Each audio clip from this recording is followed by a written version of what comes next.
I'm Kendra. I'm Marilyn. And we might regret this. Sorry, I was not prepared. Ooh. It didn't feel good on the nail. It didn't hurt, but... Oh, that was loud. Okay, so before we started this, we were talking about repo. Yes, I did in fact see you fly across my screen in an attempt to get away from the voodoo doll. But if we're going to talk about repo, we are going to touch on something. What are we touching on? Someone in this room had the responsibility of the cart with $11,000 and literally put it in the lava, and we lost $11,000. I did ask for help. I literally offered to take it down for you, and you said, no, I got it. When it was falling, I was like, someone help, help, help, help. Everyone just fucking stood there and watched it happen while I'm actively trying to keep it from falling. And everyone was just like, who be? Yo! Help! It was like watching it in slow motion for me. I was like, nuh-uh, no frickin' way. Turns out, yes frickin' way. It's fun playing with Quentin, by the way. Both me and Joey enjoy it. He's hilarious. It's there was fun. one point where he and I were together and the clown came downstairs, and I think it was Shane and Joey. They were battling the clown, and I got into this little cupboard and I shut the door, and then the door opened and I looked up and it was him, and he's like, scoot over, I'm getting in.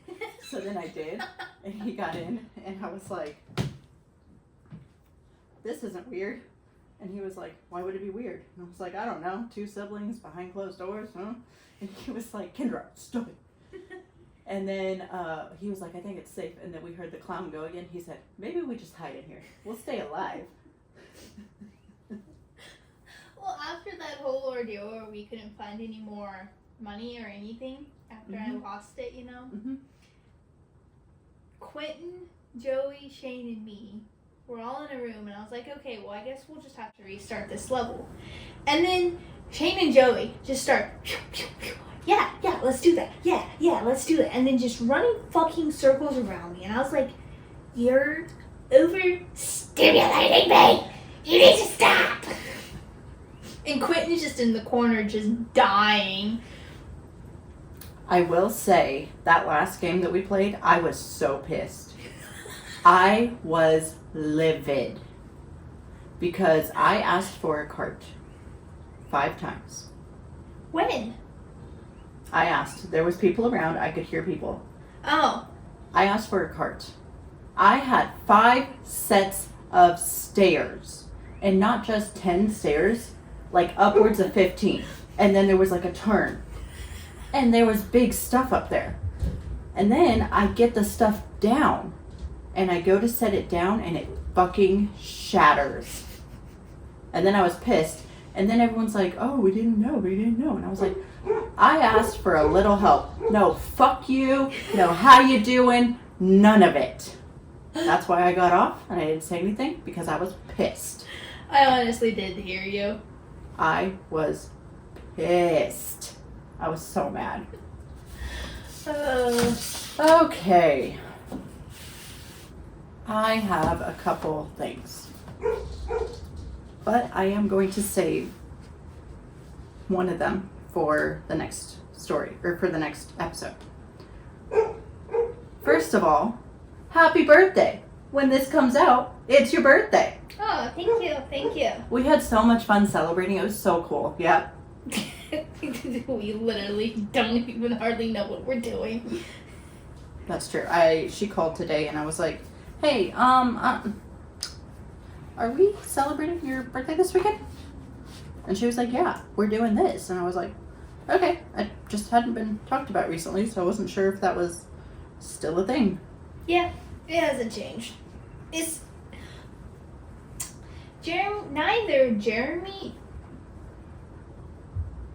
Neither of my brother-in-laws are going to be there. Why? They're on vacation. That's fucking rude. I don't remember my husband asking if he could leave.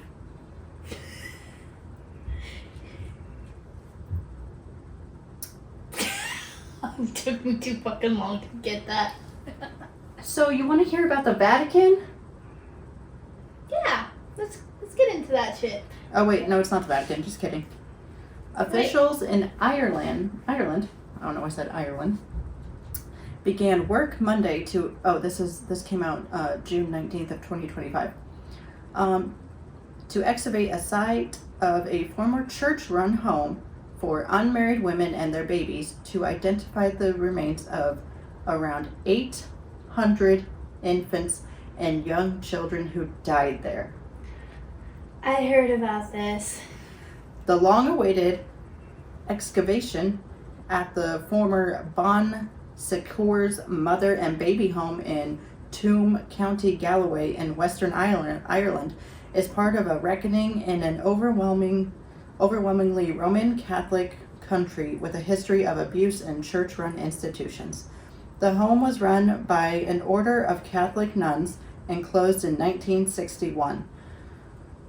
It was one of many such institutes that housed tens of thousands of orphans and unmarried pregnant women who were forced to give up their children throughout much of the 20th century. Jeez.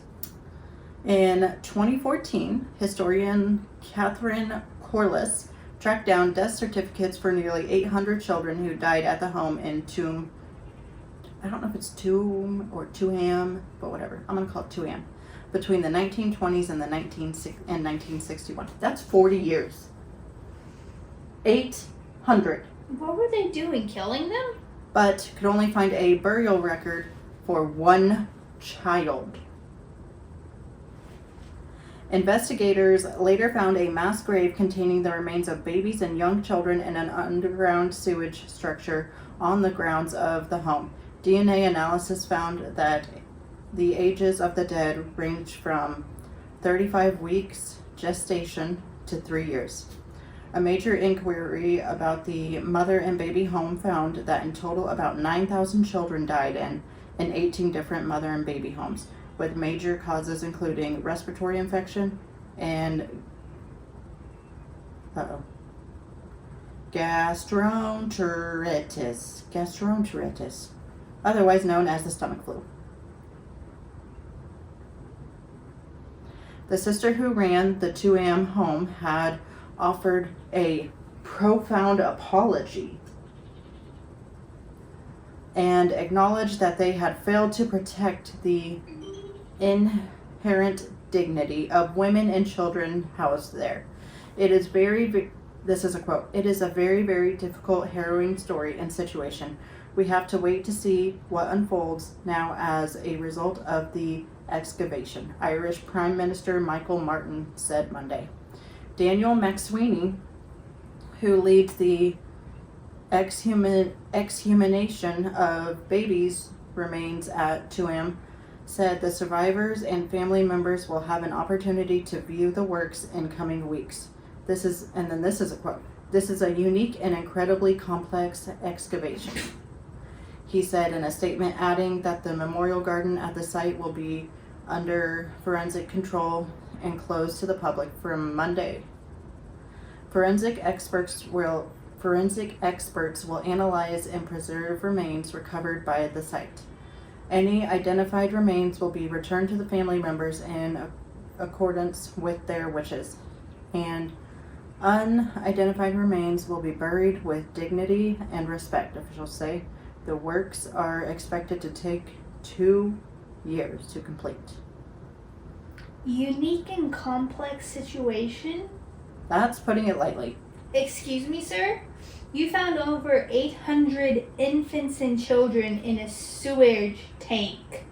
Over 40 years. That's not a unique and complex situation. That's downright despicable behavior. And whoever is responsible should be held fucking accountable for it. Okay, so it said 800 in, let's just go with 40 years. That's 20 a year. That's not providing care. That is literally... That's almost 2 a month. So literally, these children just weren't cared for properly, and rather than, Well, some of them weren't even born. owning up to it, they hid it. That's disgusting. They hid it. That's the thing about this. They hid the deaths of many infants and children. Disgusting. Yeah, that's fucked.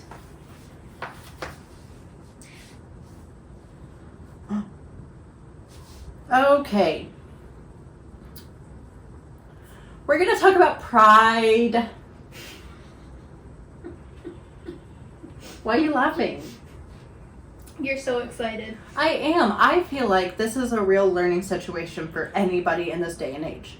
Because regardless of the way you feel, there's a lot of history behind it, and I feel like a lot of people will just associate rainbows and glitter and all the fun stuff and not take into account all the stuff that happened behind closed doors.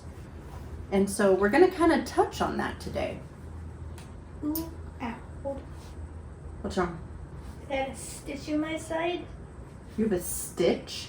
Like you went and got surgery? No, like, you know when you got a sharp pain. I'm dying over here. She's dying over there. But I'm the dramatic one. Okay. That's what you say. I listened to one and you said, do you see what I have to deal with? So, Okay. You've seen the rainbows, the glitter, the parade floats. You've seen the brands slap a rainbow on their logo, and maybe you've asked yourself, is that really what pride is about? The short answer, not exactly. Pride is a celebration, yes, but at its core, it's a protest, a reminder, a form of resistance. It exists because queer and trans people have always had to fight for visibility, for safety, for love, and sometimes just to survive. That sentence alone is sad. mm-hmm. Now, we are big supporters of pride. We love pride. Yeah. We don't care how you are, who you are. Come as you are. How you are is not going to affect my feelings towards you. You're still human, and you have every right to be who you want to be. And if frankly, someone is trying to shut you down for that, fuck them. yeah, I don't care if you like girls or guys or anything. Like, your sexuality doesn't affect who you are as a person, in my opinion. Mm-mm. And I don't give a shit about who you go to bed with. Yeah, it's really none of my business. It's none of my fucking business. As long as you're cool and we get along, hey, that's all I care about. So in this episode, we're peeling back the sparkles to look where pride really came from. The people who built it, what it looks like around the world, and why it still matters. Maybe more than ever. So we're going to start with the roots. The roots of pride. Protest before the parade. To understand pride, we have to go back to its roots. A time when being LGBTQ+ was criminal, dangerous, and often invisible. The year was 1969 in New York City. The Stonewall Inn was one of the only places queer people, especially trans women, drag queens, unhoused youth, and people of color could gather. But even that came with a price. Police raids were common. Bars were raided, people were arrested for just existing. For dancing with the wrong gender, for wearing clothes that didn't match their birth certificate. So I have a question about this, and this is kind of a rhetorical question. Why does it matter who someone else's loves? It doesn't. Exactly. Like, why has it ever been a thing of why people care about what someone else does with their life? If it Because doesn't, people will tell you it's Adam and Eve, not Adam and Steve. Well, you know what? Maybe it was, and we just didn't know it. not only that, but it's not affecting your life. It's none of your fucking business. So why don't you stay in your own fucking lane? I think the other thing to think about is these people are still people. What you say about them and to them still affects them. And that's not fair. Love is still love, regardless of who that person loves. Okay. But on the night of June 28th, 1969, kind of close. Very close. We're recording on the 26th. something shifted. The NYPD raided the Stonewall Inn, expecting its usual compliance. Instead, the crowd fought back. For 6 days, LGBTQ plus people rioted in the streets of Greenwich Village. They were fed up, tired, brave, and loud. One of the most iconic figures from that night was Marsha P. Johnson, she/her, a black trans woman and activist who would later co-found STAR, the Street Transvestite Action Revolutionaries. Do you know what STAR is? Have you ever heard of it? Mm-mm. Oh. Alongside her was Sylvia Rivera, she/her, a Latin trans woman who fought tirelessly for the rights of trans and unhoused queer youth. Another lesser known but essential name is Stormy. I may butcher this, and I am so sorry. Google was no help in telling me how to say these names. I think it's Stormé de Lavieri. She/her, a biracial drag king who many believe threw the first punch. It's important to say this clearly. Pride was started by trans women of color, by drag queens, by people society tried to erase. 1 year later, on the anniversary of the riots, the first Pride marches took place in New York, Los Angeles, and Chicago. And just like that, a movement was born, not to be polite, but to be visible. Before Stonewall, there were other moments of rebellion, like the Compton's cafeteria riot in San Francisco in 1966, led by trans women and drag queens, or on the quieter, more methodical organizing by groups like the Mattachine Society and the Daughters of Bilitis. But Stonewall, messy, angry, apologetic, became the spark. And every Pride event we see today, every parade, every flag, every rainbow crosswalk, it traces back to those 6 nights of defiance. I need to take a little sippy sip.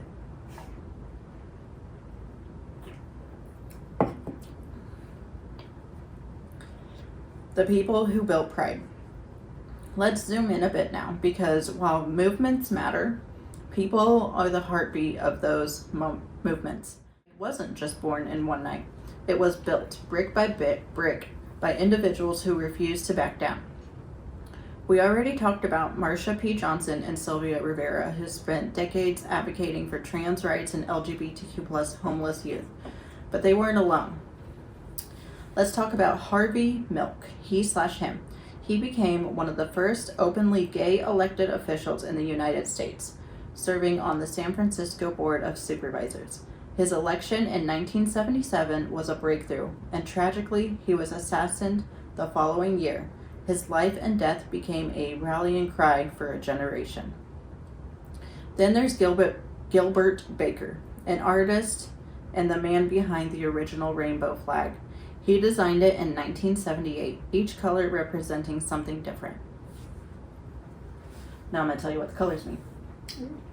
Hot pink for sex, red for life, orange for healing, yellow for sunlight, green for nature, and turquoise for magic, blue for harmony, and violet for spirit. The modern 6-color flag is a simplified version, but the message is still clear. Unity through diversity. I love that saying, unity through diversity. I do too. I am a big, I thought that was gonna be loud. I am a big believer in you should all have your own holidays. I am Mexican, well, partly, and I celebrate Dia de Muertos. Now, last year, my celebration was different. It was a celebration in the afternoon more than a whole day thing, which is fine. Love you. But one of the things that I do is I go around and put flowers on loved ones' graves. So my grandparents get some. My I don't know if they're my parents, aunts and uncles get some. My husband's grandparents get some. His mom is not buried, but I still do something for her. And then out of respect for you, now your parents will get some. Yeah. So that's going to be a long day of driving. But luckily, it's not that bad. It's that way, stop over here, and then... To the church where they're buried. Yeah. Yeah. Because my husband's grandparents are literally right up the road. Oh, okay. They're over where your older friend goes to church. Yeah, I know which one you're talking They're about. over there. Yeah. So, I believe this is how you say her name. I really struggled with Google. Google was not my friend today. Well, for this episode. I think it's Audre Lorde. She, her was a black lesbian poet and feminist who spoke powerfully about intersectionality. Yep, that's the right word. Intersectionality? Yep. Before that word even existed, she wrote, "Your silence will not protect you." And that message still hits today. I like her writing. I do too. And then there's Bayard Rustin, he/him, a gay black civil rights leader, was the strategic behind the 1963 March on Washington. He stood beside Dr. King, but was often pushed into the shadows because of his sexuality.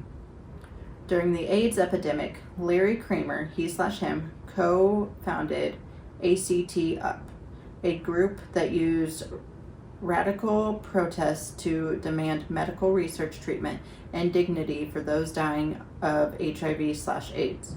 He was loud, angry, uncompromising, and necessary. These people weren't perfect, none of them were, but they were brave. And when we celebrate Pride, we are walking on the path they paved with their bodies, their voices, and sometimes their lives. That's crazy to think about. Sentence. Damn. In the U.S., Pride can feel mainstream. There are city permits, parades, floats, and rainbow capitalism, but Pride isn't the same everywhere. In many countries, being LGBTQ+ is still illegal, punishable by fines, prison, even death, and yet queer communities still find a way to survive, resist, and yes, celebrate.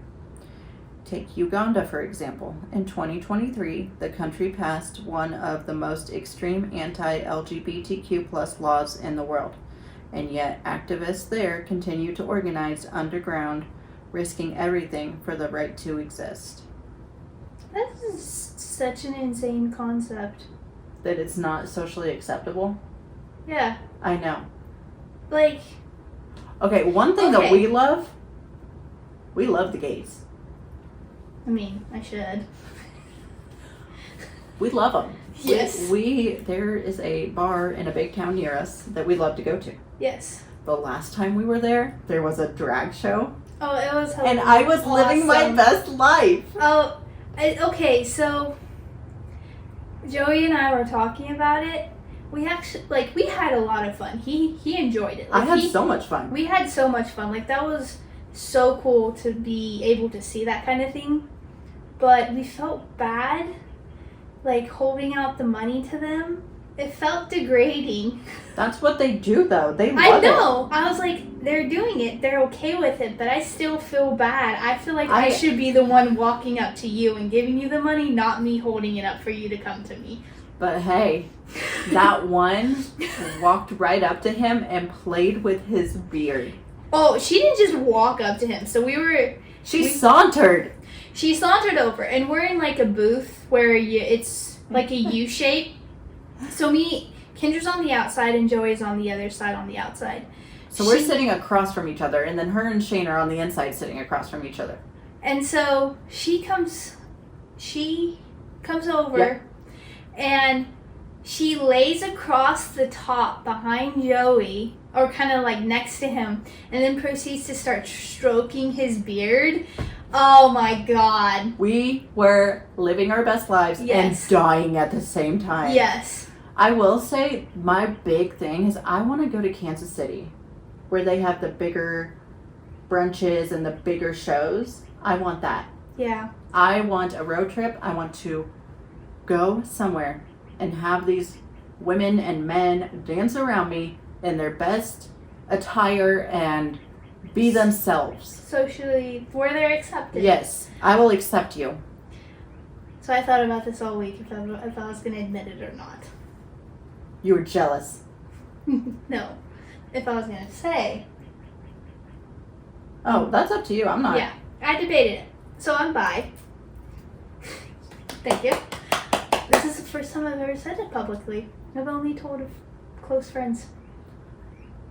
So, you, 2 of my work friends, Shane, and Joey.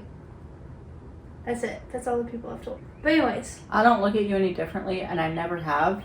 No, I've never felt that way. Even when you told me. I mean. I think the only person who didn't know was me.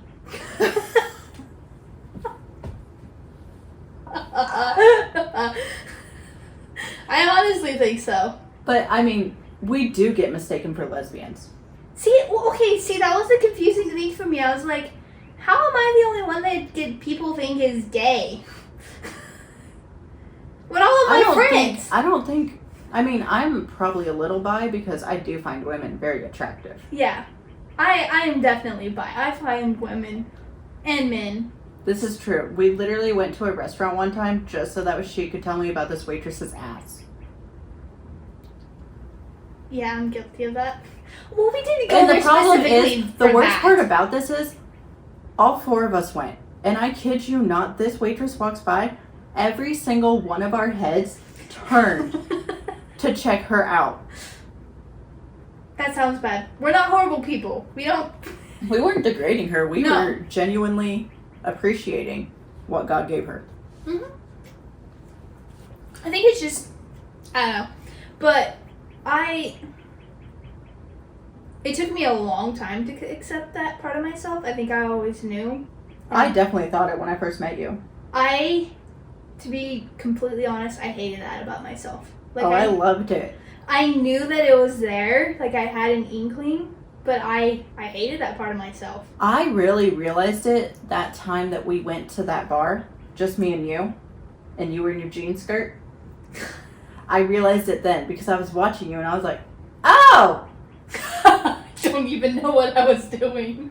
I'm not going to say it on the podcast. You're going to have to tell me later. I will. But there was just something, like, I just remember watching you and there was a thing and I was like, yeah, I didn't that confirms it for me. I mean, I had my suspicions, and then I was like, did I even tell you then yet? Nope. Yeah, I didn't. I knew it was there. I didn't like it about myself, and it took a very long time to accept that about myself and admit it. But I cannot imagine going through that like these people have, and then having to sit there and worry about going to jail because of it. I would bail you out. I know you would.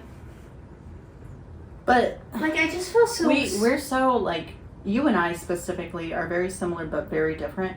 But we're so similar in the fact that we're like, you're not going to offend me. Yeah. The thing that you will offend me with is, first of all, if I'm drunk and you try to tell me that she's your best friend and not mine, I will fight you.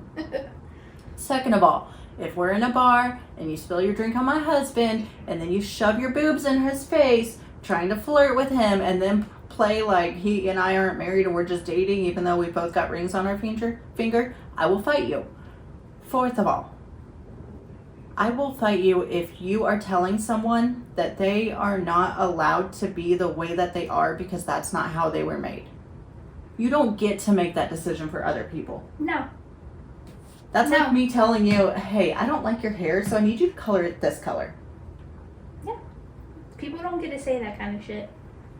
I don't think that is allowed. Especially, it's like, people are going to love who they're going to love. And you can't stop them. And the thing is, it's none of your goddamn fucking business. It And if doesn't you have a affect problem you. with it, go somewhere else. Yeah, if you have a problem with it, I think you should do some self-reflection, honestly, on why someone who's living their life that's best for them and it doesn't affect you is somehow mentally affecting you. Yep. You have problems that you need to figure out. And it is not their problem that you have a problem. All right. In Russia, pride parades have been banned for years. Public displays of queerness can lead to violence or arrests, but still LGBTQ+ Russians find community in secret, online and art, in whispers that echo louder than you'd think. Meanwhile, in Brazil, Sao Paulo hosted the largest pride parade in the world. Over 3 million people attended in recent years. But Damn. Brazil also leads in transphobic violence, particularly against Black trans women, in a country of both celebration and danger. That's insane. In India, after a long fight, same-sex relationships were decriminalized in 2018. That's good. Now, pride events are growing, vibrant, colorful, deeply cultural. But there's still no national protection for marriage, healthcare, or employment. And then there's South Africa, the first African country to legalize same-sex marriage in 2006. Good. Johannesburg's pride is one of the biggest on the continent, but legal protections don't always stop discrimination. So when we talk about pride globally, we have to hold two truths. In some places, pride is a parade. In others, it's a risk. And in every corner of the world, queer people are finding ways to say, I'm here, I matter, and I refuse to be erased. And people should absolutely be saying that. Mm-hmm.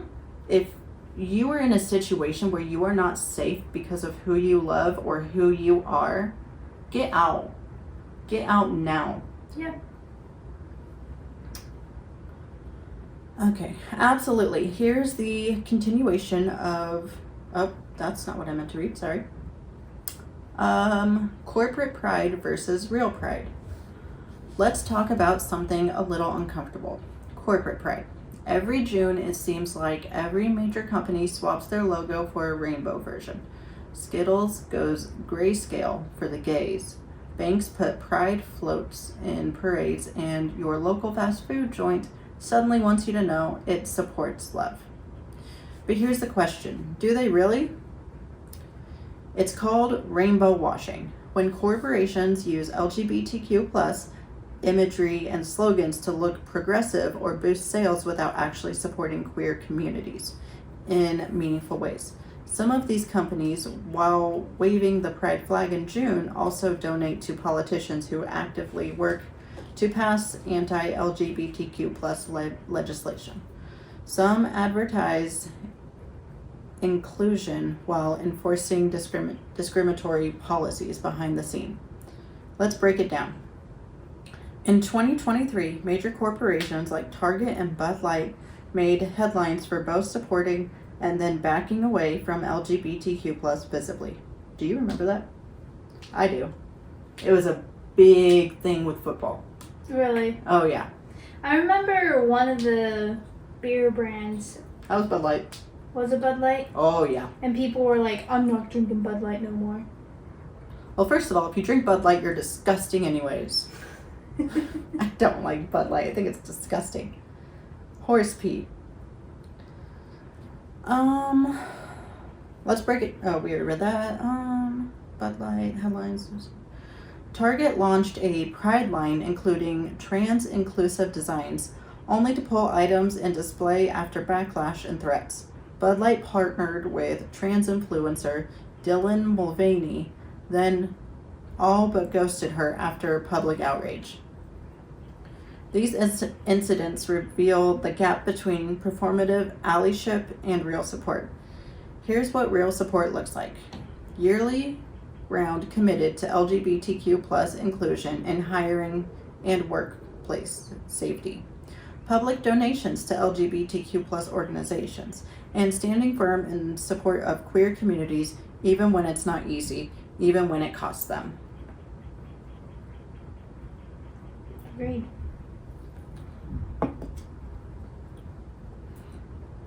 Let's highlight a few of these that have walked the walk. Ben & Jerry's has long used its platform to support LGBTQ plus rights, both through charitable donations and activism. Levi's has committed to inclusion representation and has a long history of corporate advocacy.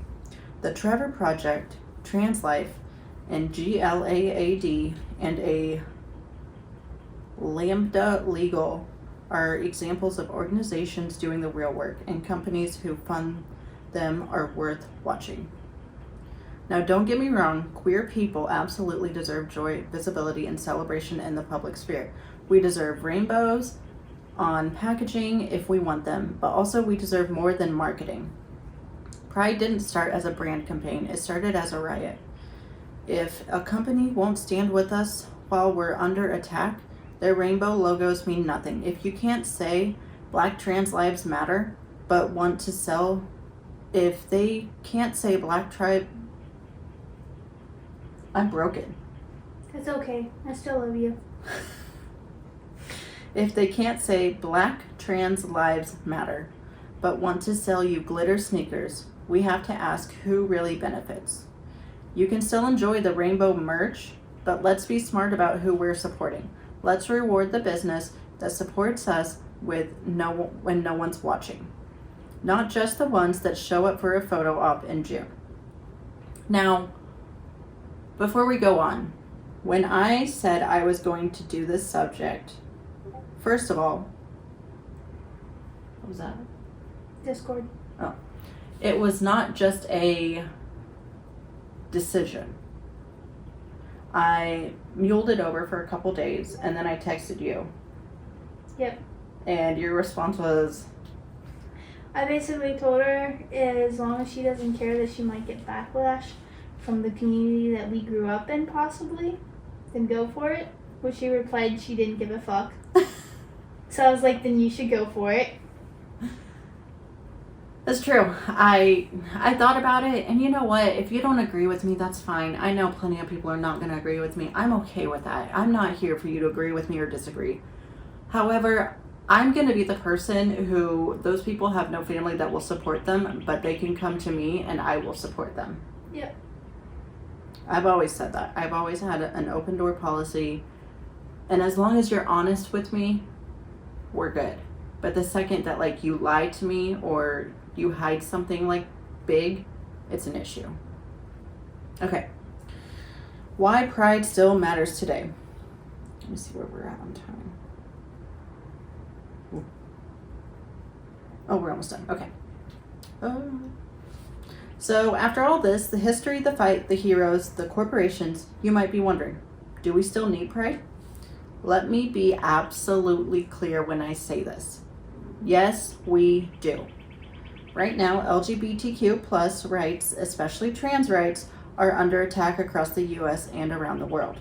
In the last few years alone, we've seen book bans targeting queer and trans authors and stories, anti-drag laws criminalizing performers and restricting artistic expression, bathroom bills targeting trans kids and adults just trying to live, bans on gender-affirming healthcare, pulling life-saving care away from trans youth, politicians calling queer people groomers, people being fired, attacked, or killed just for existing.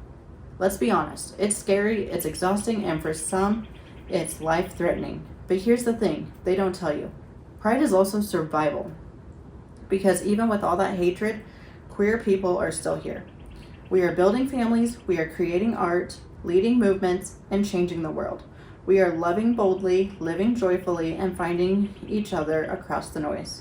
That's why pride still matters. It matters for the young queer kid in a small town seeing someone like them for the first time. It matters for the trans woman who makes it home safe at night. It matters for the elders who fought in the streets before we ever had parades. Pride is a promise that we will keep showing up for, keep being visible, and keep demanding a world that's safe, joyful, and free for all of us. So yes, pride still matters because we still matter and we always will. Okay, I have 5 stories. They're short. Yeah.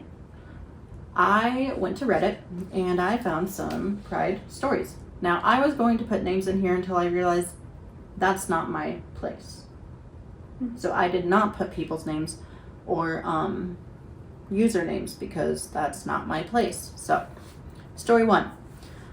I was driving next to my friend one day and just decided, fuck it, I'll tell her. I motioned to her to roll down her window and shouted out that I'm gay while going 40 miles per hour. That night, she made me and my friend a penis cake to celebrate coming out and my friend's loss of her virginity.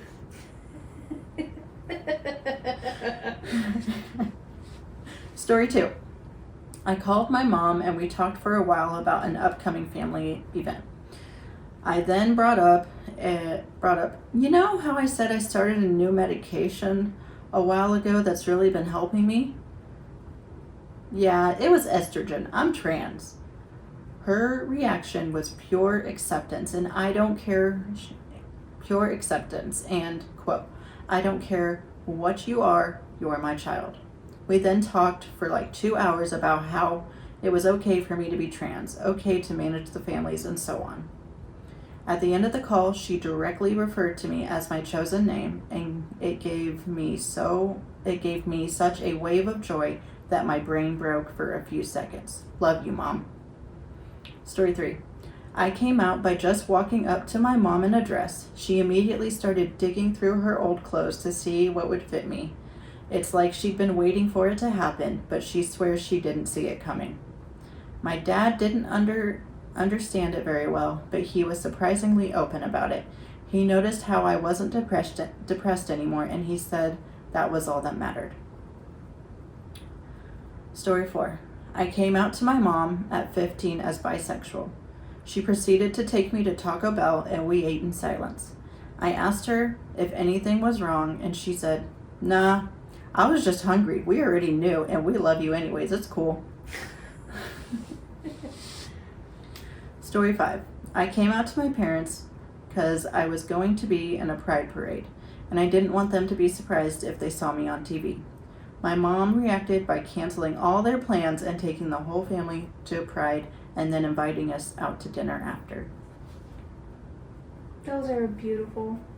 Not all people have this type of support when it comes to who they are. No. So, I have an outro. Let me see where we're at in time. Oh, we are good. I am so good at timing these now. We've covered a lot today. From the fiery roots of Stonewall to the rainbow flags in modern storefronts. From unsung heroes to global movements. From hard truths to real joy. But this isn't where it ends. Pride isn't just a party, it's a responsibility, a celebration of how far we've come, and a call to keep going. So what can you do? Here's a few places to start. Donate to LGBTQ plus organizations doing the hard work. The Trevor Project, Trans Lifeline, Black and Pink, the Marsha P. Johnson Institution. Speak up when you see injustice, even if it's uncomfortable. Support queer creators, artists, business, and educators. Vote for people who believe in equality, not just in theory, but in action. And celebrate yourself unapologetically. Your identity is not a burden, it's a gift. If you're part of the LGBTQ plus community, happy Pride. You're beautiful, worthy, and powerful, just as you are. If you're an ally, be loud, be consistent, be informed, and remember, ally is a verb. And then I have a photo that has some information. If you are struggling and you need to talk to somebody, the LGBTQ plus hotline, call 888-843-4564 from 2 to 10 p.m. That's Mountain Time. The Trevor Project. You can call or text 988 to speak with someone from the Suicide and Crisis Hotline. Nope. Suicide and Crisis Lifeline. You can also help by Co-Healing Fund. You can donate blood with Red Cross. Vitalant, formerly known as Bonfils, U.S. Health. Other ways to donate is to donate through Victims and Survivors on GoFundMe. Do you have anything else to say before I close it out? No. Okay. If you have questions or you would like to tell your story, you can message us on Instagram at We Might Regret This Pod. You can email us at WeMightRegretThisPodcast@gmail.com, or you can reach us on TikTok at We Might Regret This. Thanks for joining us today on We Might Regret This. If this episode moved you, inspired you, or taught you something, share it with someone. Let's keep telling these stories. Let's keep showing up. Until next time, stay loud, stay proud, and stay human. And I'm Kendra. And I'm Ryland. And we might regret this, but I doubt that on this episode. Agreed. We will not regret this episode. Because if you don't agree with it, fuck you. Get out.